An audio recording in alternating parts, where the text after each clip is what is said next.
sbagliata, messa fuori, c'è Pirlo, ancora Pirlo di tacco, tiro, gol! Grosso,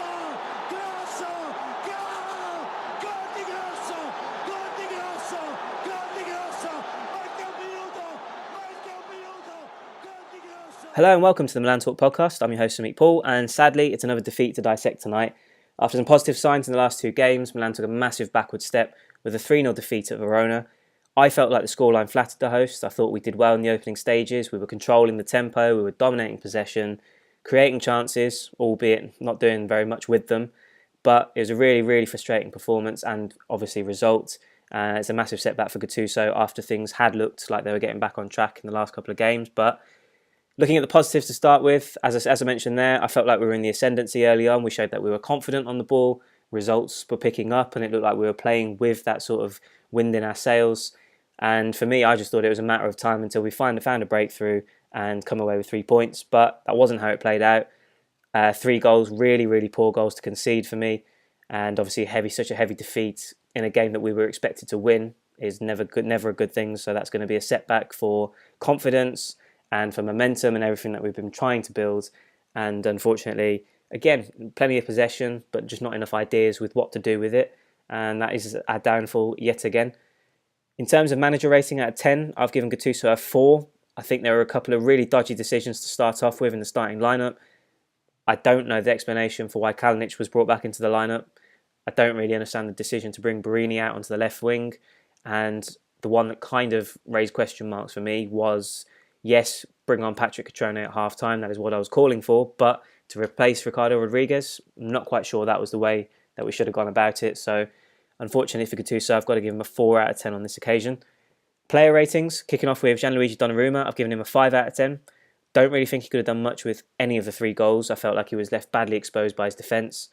Didn't really have much else to do, in truth. I think Verona were just clinical with the chances that they created. So can't be too harsh, can't be too lenient on Donnarumma. So I'm going to go with a 5 out of 10 for him.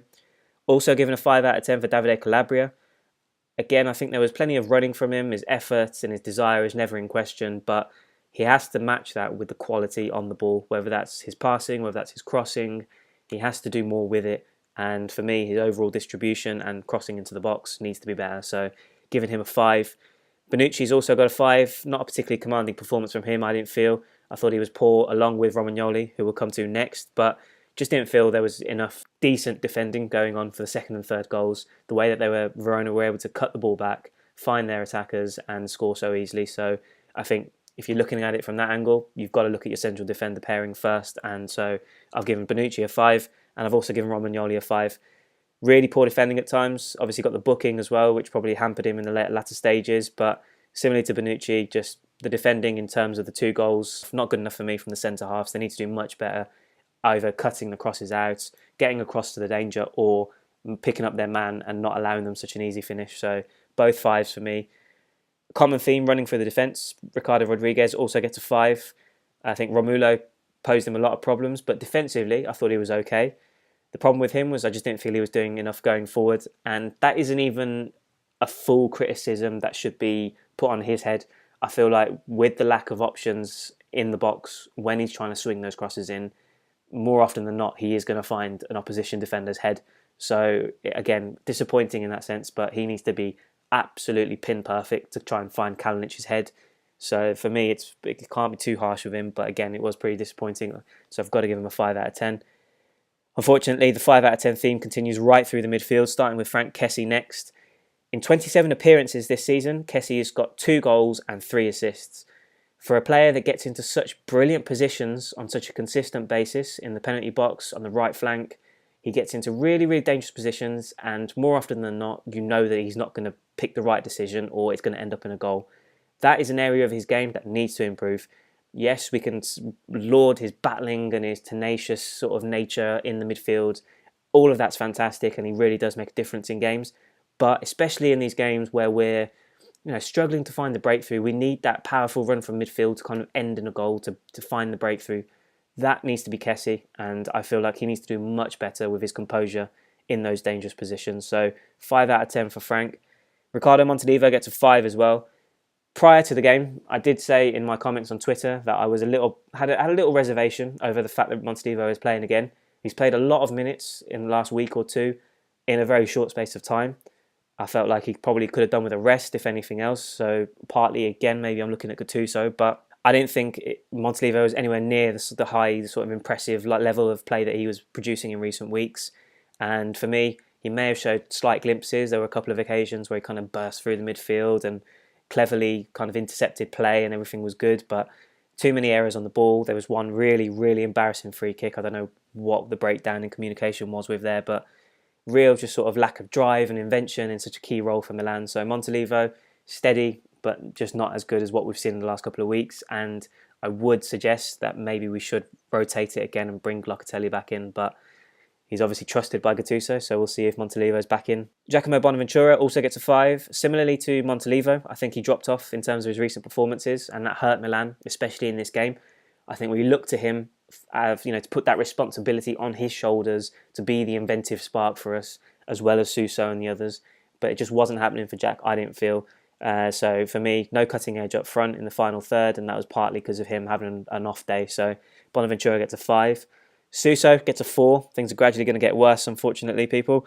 Produced some really great moments of skill. He had a really fantastic highlight reel, I'm sure. Everyone enjoyed those moments, but there was no end product to his game. I think from long-range shots that just sailed over the bar to crosses and deliveries and other passes that just didn't find their intended targets, I don't feel like there was any sort of end product to his game, and that really hurt us yet again, similarly to Bonaventura. So obviously, bad afternoon, rumbled on and rounded off with a late sending off, which for me, I only saw the brief replay straight after the incident.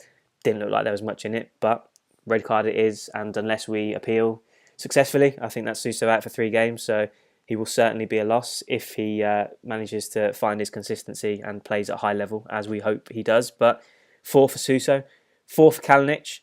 Another point that I made before kickoff, I feel like any player that plays up front for us is going to struggle with the way that we play, the system that we play in. I don't feel like we involve the man up top enough. I think we just look for a poacher. So in that sense, I think Kalinic is always going to struggle. I don't think there's any point in suggesting that things are going to get better with him. Yes, he might score goals here and there, but in terms of being involved in the all-round build-up play, I don't think we're going to see an improvement. So for me, a couple of little flicks that were caught the eye, but a couple of shots that went off target that didn't really threaten, didn't create enough problems for the opposition defence, didn't give us an edge up top. And so for me, it's another 4 for Kalinic. I would argue that Cutrone, again, as I do mention, I think anybody is going to struggle. Doesn't matter who it is, Cutrone, Silva and Kalinic. But Cutrone's got that bit more about him, the bit between his teeth. He'll get it stuck into defenders. He'll chase things down. He'll play with that hunger and ruffle some feathers, if anything else. So I think that's the only thing that we can say that's in Cutrone's favour, that he should be starting over Kalinic. So fingers crossed we see that change next week. But again, we'll have to see what Gattuso goes with. Fabio Borini gets a 4 as well. All well and good being a utility man, lauded during the week by Gattuso, saying that even if he played up between the posts as goalkeeper, he'd stick some gloves on and he'd do his best. Love his heart, love his determination, but if you're going to play him on the left wing in an attacking role, I think you're asking for trouble. You'll get that tiredness running from him, you'll get that work ethic, but there's just no quality to match it with. Always looking to play the easy pass backwards, never really took on his man, never really threatened in terms of crossing the ball in. Just nothing to it. So for me, 4 out of 10, really average performance from Borini. Looking at the subs, Cutrone first up, giving him a 5. I think if his teammates around him aren't playing well and not creating anything for him to latch onto and get stuck into, I think that kind of limits what he can do. Again, offered intensity, offered effort, as he always does, but didn't have a decisive impact on the game, and so I'm going to have to give him a 5. Silva also gets a 5, probably a little bit generous. I think I can see the argument if someone wants to make one for a 4 out of 10. I think it's a little harsh to be overly critical of him, just chucking him on for 20 minutes in a game that we're struggling to find a breakthrough. I take the point that yes, that's what we look to him to do, but I think it's a little bit difficult without the confidence and regular playing time. I think it's tough for him. So I'd like to see him have a proper run of games as a starter, and hopefully that'll be the signs we can see for him to avoid being labelled a flop. So 5 out of 10 this time, but if anybody wants to argue with a 4, I will not argue back. Manuel Locatelli also gets a 5. I think it was a decent cameo appearance. Obviously didn't influence the game to the point where it changed in our favour. But there's elements of his game that I just really, really like. Moving the ball quicker, finding players between the lines, He's got a really good eye for those kind of zips passes through the lines to get into an attacking position, dangerous position. So I really like how he plays, and I'm really hopeful that he gets the nod next week. But again, Montolivo seems to be in fashion, so we'll have to wait and see if that change is made. Over to the Twitter comments. Daniel at Dan Rossoneri. As usual, at the first sign of difficulty, we crumble. Decent first 20 minutes, then we conceded yet again from a set piece. Never recovered. Gattuso must start Cutrone, Andre Silva and bench Kalinic. I cannot argue with any single point you've made there, Dan. I completely agree with your point about the sign of difficulty, we crumble. Gattuso mentioned that in his post-match press conference and interviews, saying that is still an issue. He mentioned it when he first started the job, and he's done it again this week. So it's up to him to drum it into the players to bounce back from these difficult situations. Agree with your point. Decent first 20 minutes, as I mentioned. Was really happy with how things started off. I thought we were definitely in for 3 points, but obviously that went pear-shaped. He's got to start Cutrone or Silva or both. I don't know which you prefer, let me know, but either or as we saw in midweek, playing one on the left and one up top instead of Kalinic, I think that's got to work. So for me, spot on with all your observations there.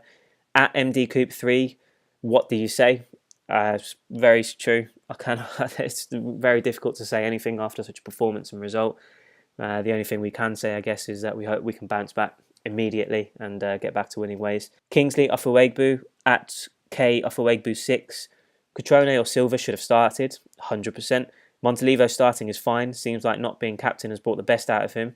However, probably would have liked Locatelli or Biglia to get a chance. Rest of the team makes sense. I agree with your point. Cutrone or Silva should have started, absolutely. I will contest that point about Montolivo. I think, yes, he has been great. Give him credit where it's due. But for me, again, like I mentioned, as you mentioned as well, in terms of rotation, giving others a chance, I do feel like this was either in midweek or this game. Montolivo shouldn't have played both. I feel like we should have made a change, given him a rest, and he may well have produced a better performance on Sunday. So absolutely take your point on there. And yeah, what more can I say? Now we've just got to look forwards, and hopefully Milan can bounce back. Whether they do so or not is a completely different matter. We've obviously got Atalanta on Saturday, and then we've got the Coppa Italia quarter-final against Inter to look forward to. So hopefully there'll be a bit of Christmas cheer that the boys can provide us with. They haven't done it this week. It's a really bad way to kind of wrap up the week after things look so positive on the pitch. Obviously we've had all the controversy and the talk regarding Donnarumma and the UEFA voluntary agreement off the pitch, but that'll be for another day. We will be having a special Q&A session with Jason coming back onto the podcast. We're going to do that later at the end of the month, so I shall make it clear on Twitter and Facebook to get your questions in. You can find us at Milan Talk 1 on Twitter and at Milan Talk 1 on Facebook. You can find me on Twitter at SP_Calcio. But until next week, guys, fingers crossed we get a better performance and a better result. But for now, it's a disappointing result. And until next time, speak to you soon.